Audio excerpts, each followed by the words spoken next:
Hindi ko alam kung maniniwala ka sa akin. Pero sana, kahit isang beses lang, pakinggan mo ako. Dahil walang ibang gustong makinig. Lahat kasi sila, ang tingin sa akin ay baliw. Inaamin ko, hindi na ako normal ngayon. Pero bago ako tuluyang lamunin ng dilim, ay gusto kong ikwento kung paano nagsimula ang lahat. Ako si Gina. Lumaki ako sa isang liblib na baryo sa probinsya ng Capiz. At hindi po totoo yung lahat ng taga-Capiz ay aswang. Pero sa baryo namin, may mga bahay na hindi pinapansin, hindi binibisita, at hindi rin basta nilalapitan. Isa na rin ang bahay sa tabi ng ang bahay ko. Luma na ito, at parang itutumba na nga ng hangin.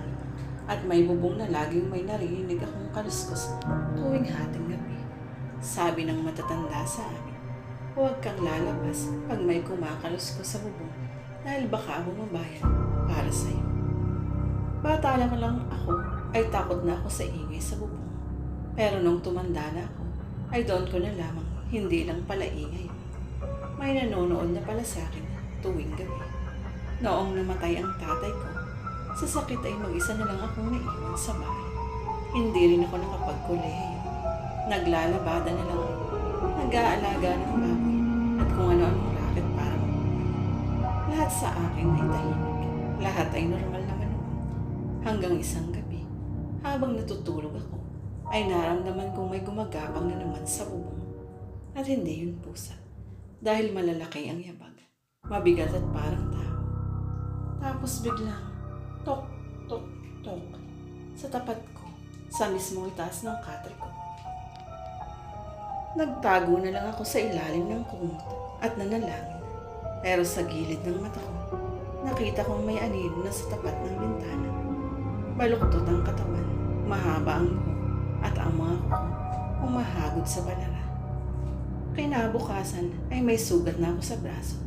Malalim na para bang may matulis na kuko na humagod habang tulog ako. Sinabi ko sa kapitbahay ko ang tungkol doon. Pero sabi nila, baka lang daw insektong may gawanin sa akin. Sabi pa ng iba, nananaginip lang daw siguro. Pero nang sumunod na gabi, ay hindi na lang ako sinugod ng nilala. Ang kapitbahay kong si Aling Maria, isang matandang may asma, ay nakita kinabukasan na wakak ang tiyan. Wala nang bituka.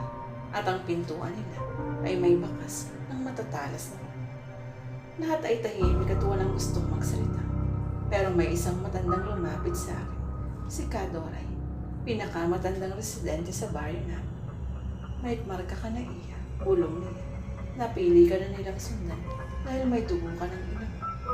Hindi ko maintindihan mo ang sinasabi niya. Ang alam ko lang, simpleng tao lang si nanay bago kami iniwan.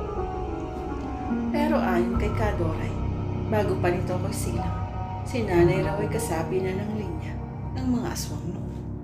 Kaya daw ito nawala at biglang naglaho, ay tumakas daw ito at tinalikuran ng lahi at pinilit mamuhay bilang tao. Pero ang dugo ay hindi na raw ganun kadaling iwan. At ako raw ang tagapagmana ng aking ina. At ang mga kaluskos na naririnig ko tuwing gabi ay lipi ng mga aswang. Simula ng gabing iyon ay palagi ko na nga silang nararamdaman. Hindi lang sa bubong, sa ilalim ng bahay, sa likod ng pinto, at sa silong ng bahay. Minsan naman, nang wala akong makain ay parang may bumulong sa akin.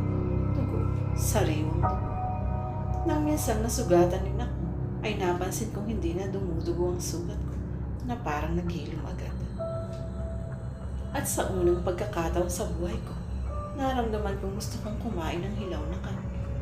Nang gabing iyon, ay tumakbo ko sa bahay ni Kadoray habang umiiyak. Ayokong maging halin, sabi ko sa kanya. Pero sabi niya, hindi mo na mapipigilan ang tawag ng naman. Pwede ka lang mamili, kakain ka o kakainin ka nila. At dumating na nga ang gabi ng pagsubok. Habang natutulog ako, ay bumagsak mula sa bubong ang isang nilalang. Di ko siya makita kung lalaki ba o babae. Basta baluktot ang katawan niya. Nanlilisik ang mata. Mahaba ang dila at parang buwetre kung sumugod at umawak siya sa leeg ko. Akala ko noon ay katapusan ko na. Pero hindi ko alam kung paano. Pero bigla akong naisigaw ang salitang lukad at parang napaso ang ulan. Nagsisigaw din siya. Lumundag palabas ang bintana at naiwan ako ng ihinig. Hindi ko alam kung anong ibig sabihin ng salitang yun, pero parang likas na sa tila ko. Kinabukasan ay may nakita rin akong itim na balahibo sa sahig, mabaho at sunog. At sa loob ng puso ko, parang may nagsisimula ng magising. Ngayon ay gabi na naman at narinig ko naman sila sa bubong. Nagbibilang ako ng hininga at humahapdi na rin ng sikmura ko. At sa bintana, sa refleksyon ng salamin, ay hindi na ako si Gina. Ang mga mata ko ay dilaw na. Ang mga kuko ay kumakapal na at matutulis at ang balat ko para ng balot ng alikabok at kulay ako. Hindi ko alam kung ilang gabi pa akong makakatagal. Pero kung mabalitaan mong may namatay na baboy o may nawawalang batang kali sa lugar ko, huwag mo nang itanong kung sino ang may gawa. Dahil baka sa huli ay tuluyan na akong bumili